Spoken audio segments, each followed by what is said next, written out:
this document is extensive, but why has it diluted American position on terrorism, and how does it affect us?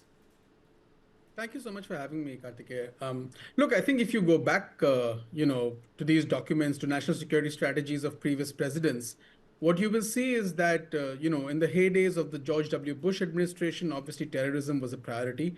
In Obama 1, terrorism was a priority. By Obama 2, you see terrorism remaining a priority, but things changing, great power competition, a refocus on different regions, a refocus on Russia and China. So those things start to become far more prominent. Under Trump 1.0, you see the coinage of the Indo-Pacific, and you see again a focus on great power competition, which is likely to play out. Under Biden, it was obviously great power competition, but there was an ideological lens of democracy versus authoritarianism. Terrorism mattered within that context. But this document, like you said in your opening comments, that it is a rupture from the past in the sense that terrorism becomes relegated to absolutely a peripheral issue. And I think it's also reflected in the context of the Middle East being a peripheral region of American interest. I think the document mentions the idea of terrorism 3 to 4 times. One of those times is in the context of narco-terrorism, which is in the context of America's Western Hemisphere interests. So I think that the idea that the US, the zeitgeist, the sort of ideological zeitgeist of the US is changing, and they don't see transnational terrorism as fundamentally a threat as large as it was, but they rather see liberalism, liberal institutionalism, multilateralism as the biggest challenge from a MAGA ideological vision.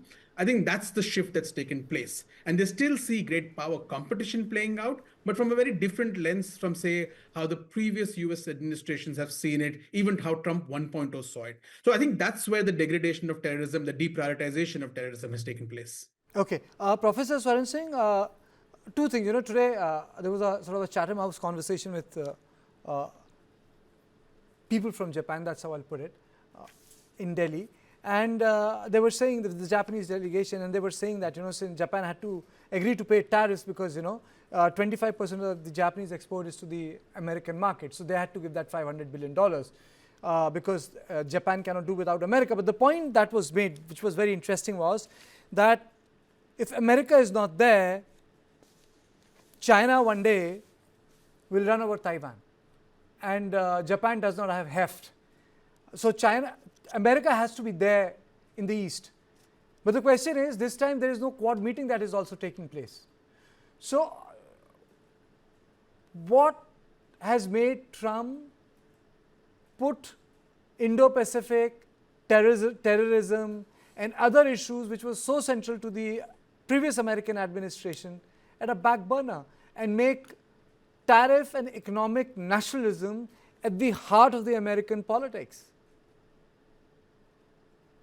I think it's clearly this year's national security strategy is a reflection of a continuing effort of President Trump to sort of distance himself from several commitments that United States has bilaterally or multilaterally or in terms of international institutions, and focus rather narrowly.